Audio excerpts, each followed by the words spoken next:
தமிழ் மக்களுக்கு வணக்கம். இப்போது ஓடிபியில் காண இருப்பது கிளாம்பாக்கத்தில் ஒரே ஒரு ஏடிஎம் தான் இயங்குகிறது. இந்த கிளாம்பாக்கம் பேருந்து நிலையத்தில் ஏற்கனவே ஏகப்பட்ட பிரச்சனை வந்தது உங்கள் எல்லாருக்கும் தெரிஞ்சிருக்கும்.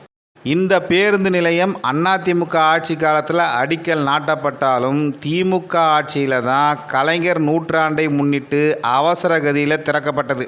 கலைஞர் கருணாநிதி அவர்களின் நூற்றாண்டு வருடத்தை போற்றும் விதமாக கலைஞர் நூற்றாண்டு பேருந்து முனையம் அப்படின்னு பேரை வச்சாங்க. ஆரம்பத்தில் என்ன மாதிரி பிரச்சனை வந்ததுன்னா, தென் மாவட்டத்துக்கு போகிற பஸ்லாம் இங்கேருந்து தான் கிளம்பும்னு தெரியாமல் நிறைய பேர் கோயம்பேடு போயிட்டாங்க.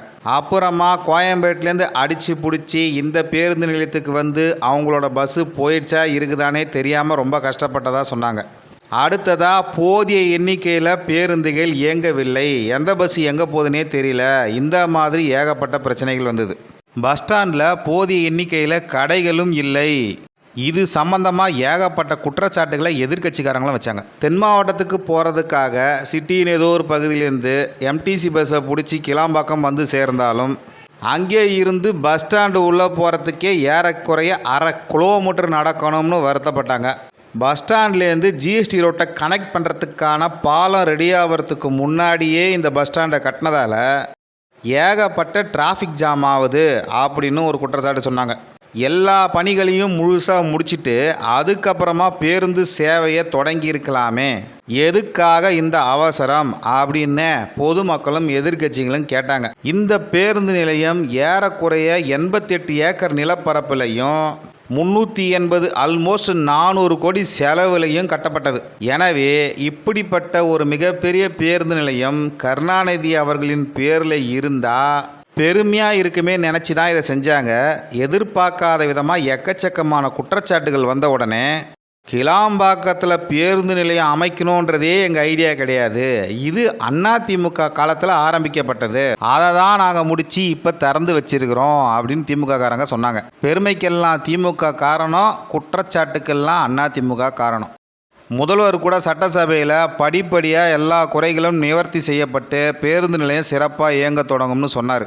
இப்போலாம் அந்த பேருந்து நிலையத்தை பற்றி எந்த விதமான பேச்சுகளும் அடிப்படலை, ஸ்மூத்தாக தான் போயின்னு இருக்குதுன்னு நினைக்கிற நேரத்தில் அவ்வளோ பெரிய பஸ் ஸ்டாண்டில் ஒரே ஒரு ஏடிஎம் தான் இயங்குதான். 2 இருக்குதான், ஒன்று அவுட் ஆஃப் ஆர்டர் ஆகிடுச்சு, மீதி ஒன்று தான் வேலை செய்யுது. வெளியூர் போகக்கூடிய பயணிகள் காசு எடுக்கிறதுக்காக கிலோமீட்டர் கணக்கில் நிற்க வேண்டியதாக இருக்குது. ஒரு வழியாக காசு எடுத்துக்கிட்டு வெளியே வந்தாலும் அவங்க பிடிக்க வேண்டிய பஸ்ஸு போயிடுதான். ஆரம்பத்தில் இங்கே ஏடிஎம்மே இல்லையா, பயணிகள் கேட்டுக்கொண்டதின் பேரில் தான் ஏடிஎம்மை வச்சாங்களாம். அதுவும் இப்போ சிக்கலாகி போயிடுச்சு.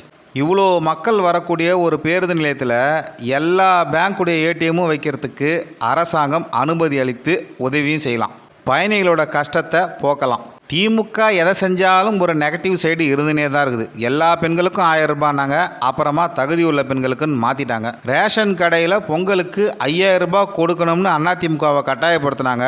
இவங்க ஆட்சிக்கு வந்தவுடனே 500 ரூபா மதிப்புள்ள பொருளாக தந்தாங்க, காசாக எதையும் தரல. அந்த பொருளை வாங்கின மக்களும் எக்கச்சக்க குற்றச்சாட்டுகளை அள்ளி வீசினார்கள். குறிப்பாக வெள்ளம்லாம் அப்படியே உருவி போயிடுதுன்னு சொன்னாங்க.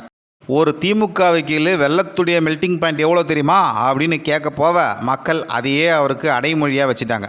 அதே மாதிரி எவ்வளோ வெள்ளம் வந்தாலும் தாங்கக்கூடிய அளவுக்கு வடிகால்கள் அமைச்சிட்டோன்னு சொன்னாங்க. சின்ன மழைக்கு கூட தாங்காத நிலமை தான் இன்னும் இருக்குது. நன்றி, வணக்கம்.